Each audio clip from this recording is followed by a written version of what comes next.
The hours that don't show, teacher workload, instructional practice, and the limits of self care. Hello, and welcome to the Cognitive Edge. I'm Dr. Daniel A. Sable.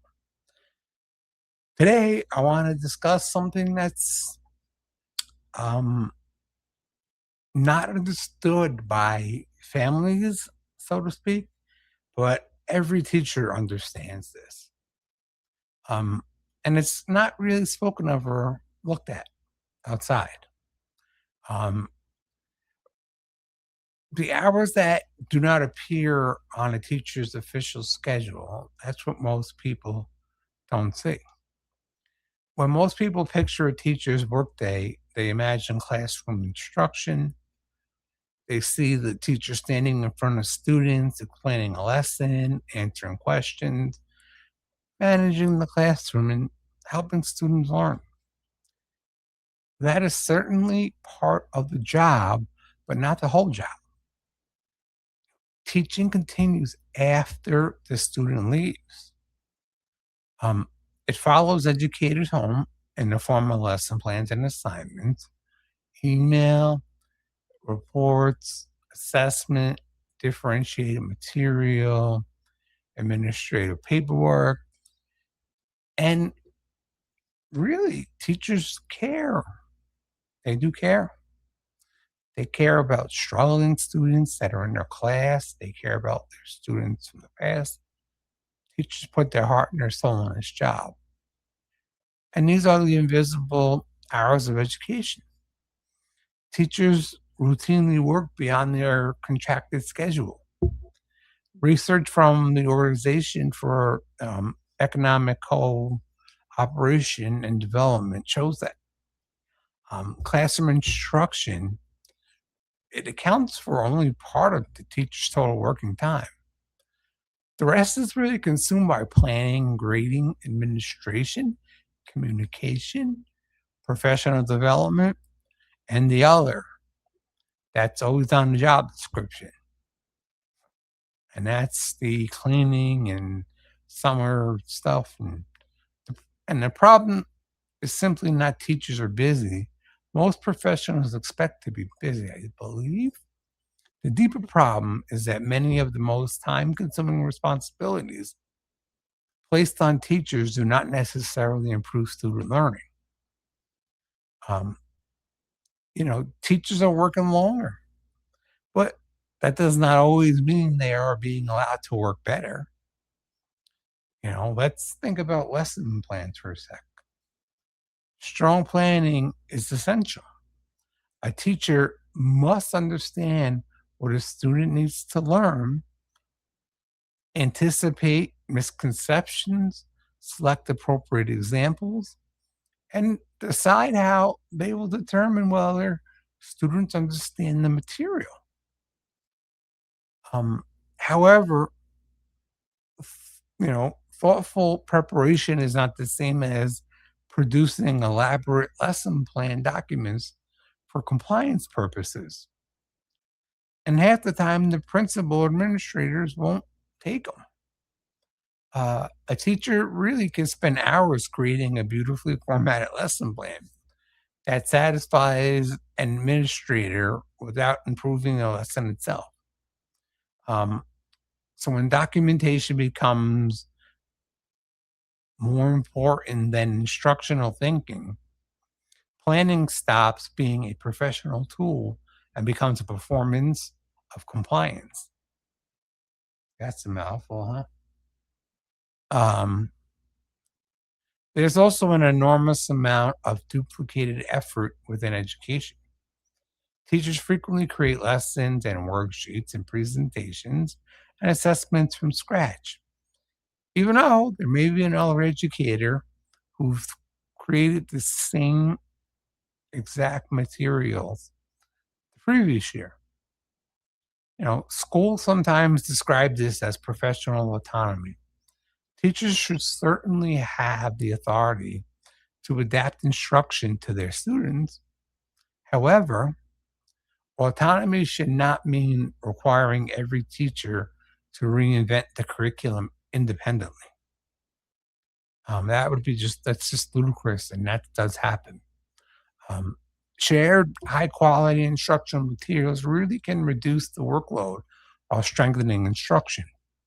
Teachers then can concentrate on really adapting material and responding to students and improving delivery, you know, spending every evening rebuilding resources that already exist. Professional expertise should be used where it matters most.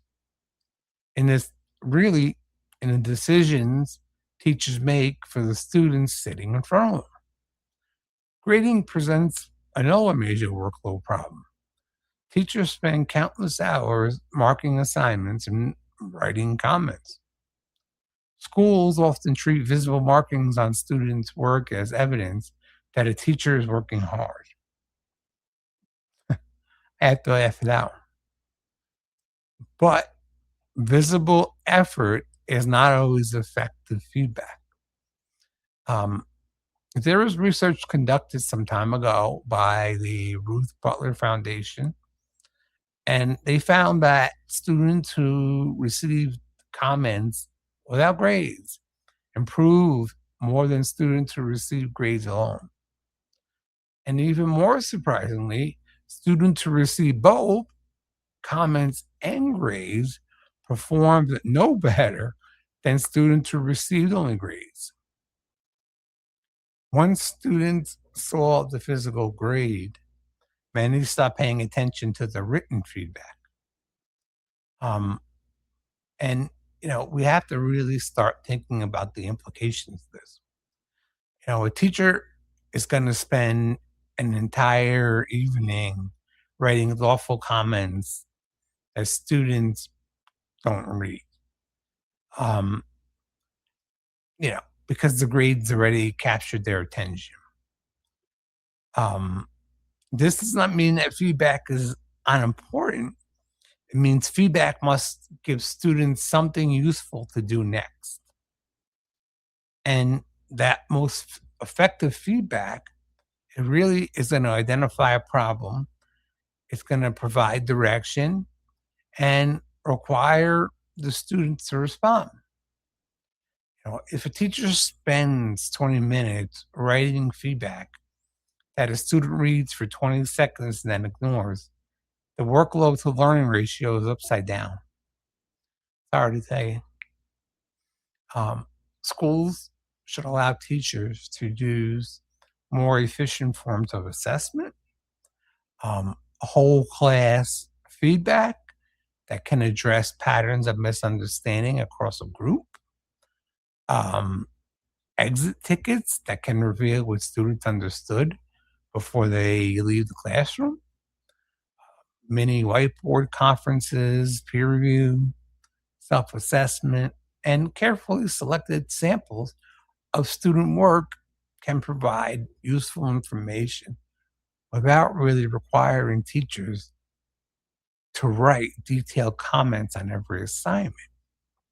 Now, not every piece of student work needs to be graded, right? That sentence may make some administrators nervous, but the research supports it. Assessment should have a clear instructional purpose. If grading an assignment will not change what the student or teacher does next, we should question why the grading is required. I know many universities, so forth, issues pass and fail now. Um, then there's differentiation. The idea behind differentiation is reasonable. You know, Students enter classrooms with different levels of prior knowledge, different needs, and different degrees of readiness. Um, the teacher, exclusively to an imaginary average student, will inevitably leave some learners behind, um, while failing to challenge others. The problem is that differentiation has often been interpreted as requiring teachers to create several versions of every lesson. Not the case. One worksheet is designed for struggling students, another student, another for students working at grade level, and the third for the advanced students. The teacher may also be expected to provide different reading assignments, assessments, scaffolds, and presentation methods. This approach can triple preparation time without producing equally impressive improvements in learning, in my opinion. My personal opinion, it's my opinion. A more sustainable approach is responsive teaching. Instead of preparing several parallel lessons, the teacher develops one strong core task with a clear entry point, appropriate support, and meaningful opportunities for extension. Students who need help might use a partially completed example, a vocabulary guide, or a sentence frame, or graphic organizers, or additional explanation.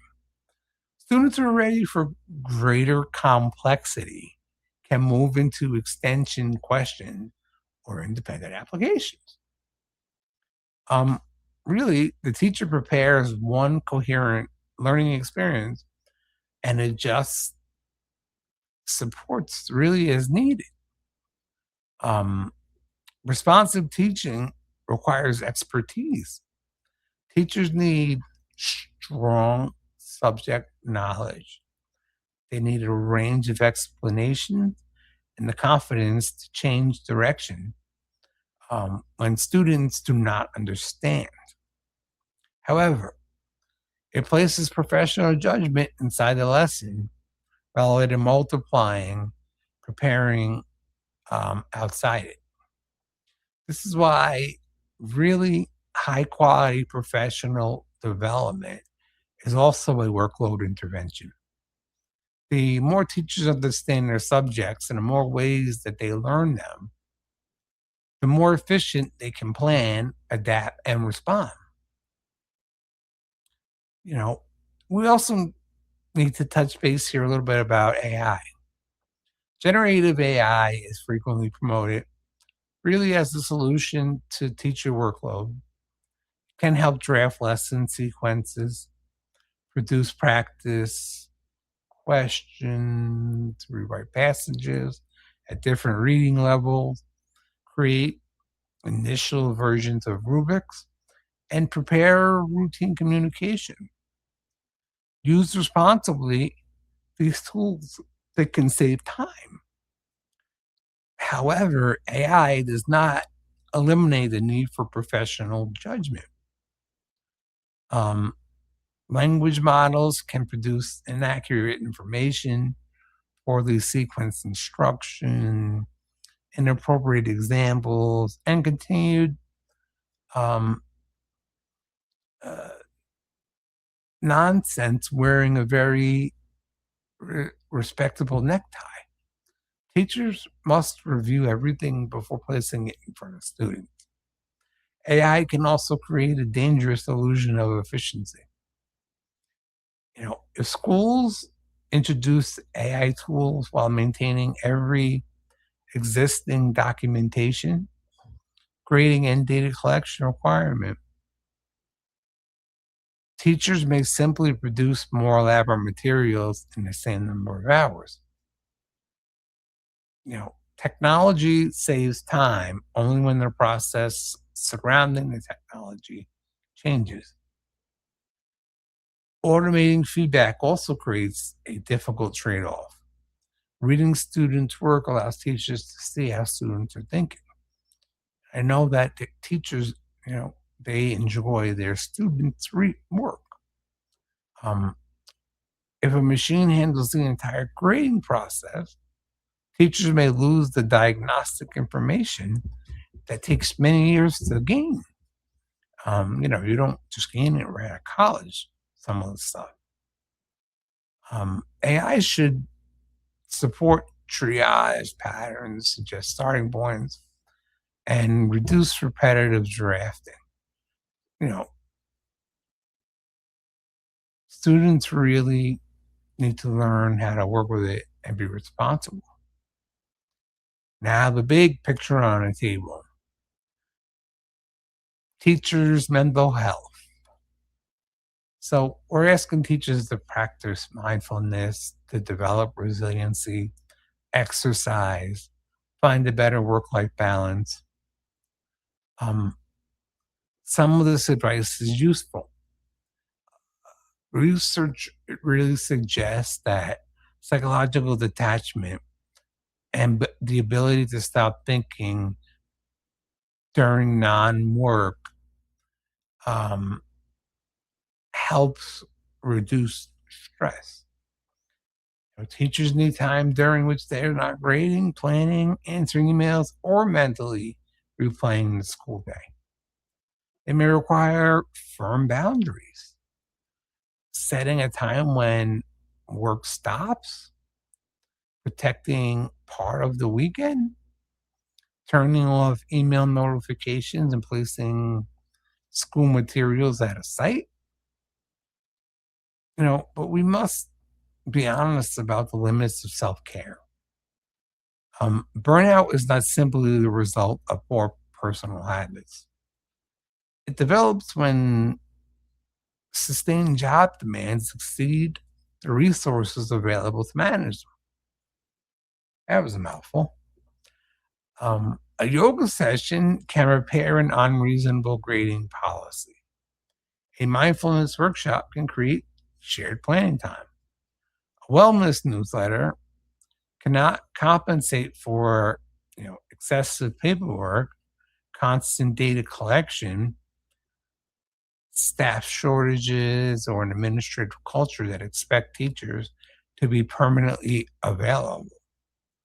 When institutions describe a structural workload problem as a personal resilience problem, they place responsibility on the people really who have the least power to change the system. And that really can make burnout bad. Uh, you know, so a teacher really who believes exhaustion is evident of personal weaknesses may respond by working even harder. The attempt to become more resilient then increases the workload and creates exhaustion. I know because I've done it myself, and I'm sure we all have. But self care really matters. It's a form of protection. You know, it's not a substitute for organizational reform. Teachers should also understand that triage is not the same as lowering standards.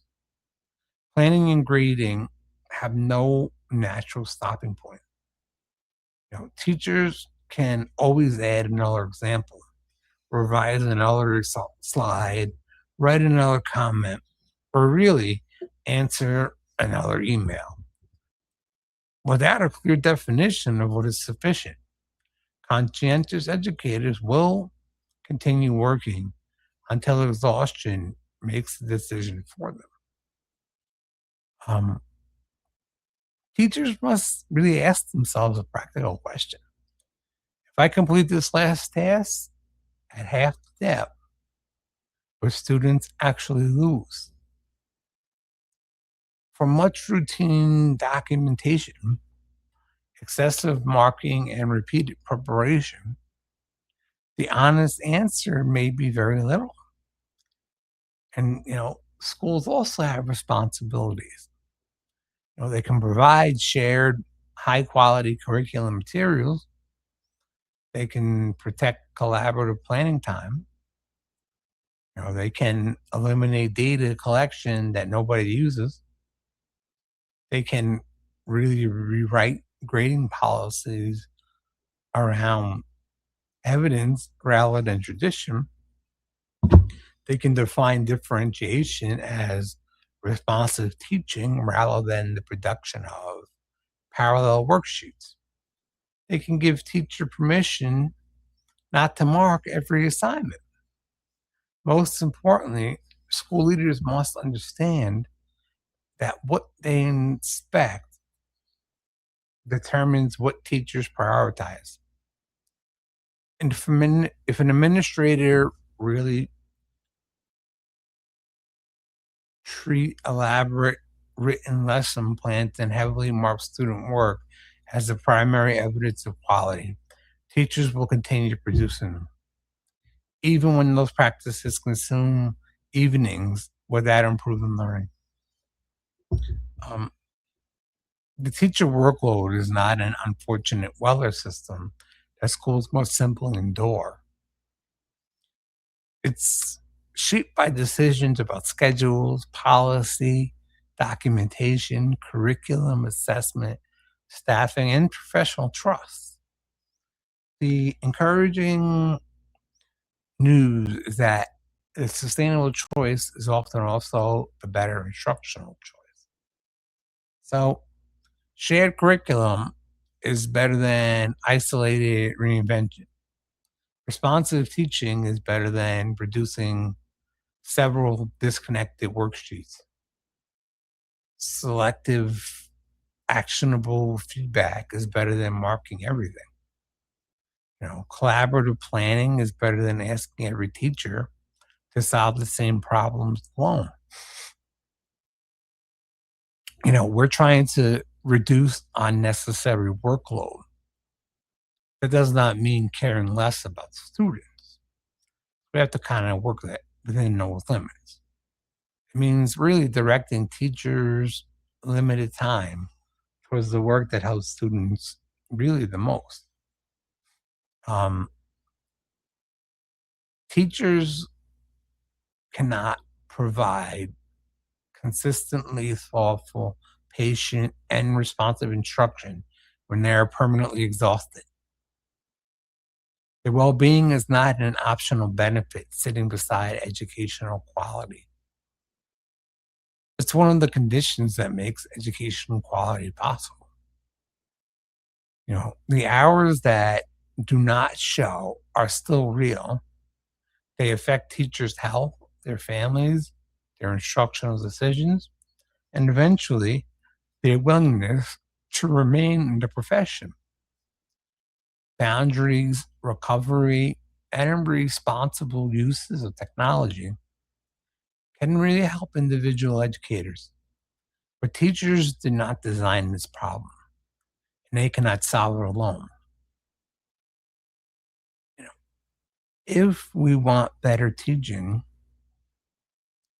we must stop measuring commitment by exhaustion. Good way to word it. We must examine the work, remove what does not improve learning, and give teachers time, resources, and professional trust to really concentrate on what does. And that is how we protect teachers. That's how we strengthen students. And that's how we create better learning experiences for students.